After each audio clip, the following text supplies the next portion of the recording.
અમિત ચાવડા પોતે ધારાસભ્ય છે અને સિસ્ટમની અંદર એમનો ખ્યાલ છે કે જ્યારે આવી કુદરતી આફત આવે અથવા તો કોઈ આવું નુકસાન થાય ત્યારે એ નુકસાન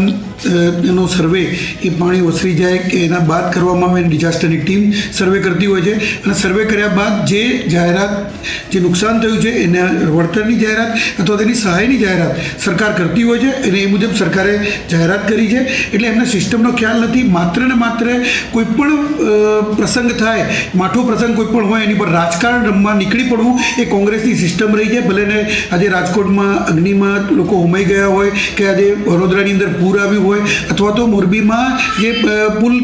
દુર્ઘટના બની, આવી કોઈ પણ દુર્ઘટનાના સમયે સહાય કરવા નહીં જવાનું, ત્યાં રૂબરૂ નહીં જવાનું, ક્યાંય નહીં, માત્ર ને માત્ર નિવેદનબાજી અને માત્ર ને માત્ર રાજકારણ રમવું આ કોંગ્રેસની એક સિસ્ટમ થઈ ગઈ છે અને એ જ સિસ્ટમ પ્રમાણે અમિત ચાવડા ચાલી રહ્યા છે. અમારી તમામ માહિતીથી અપડેટ રહેવા માટે જોડાયેલા રહો S9 ન્યૂઝ સાથે.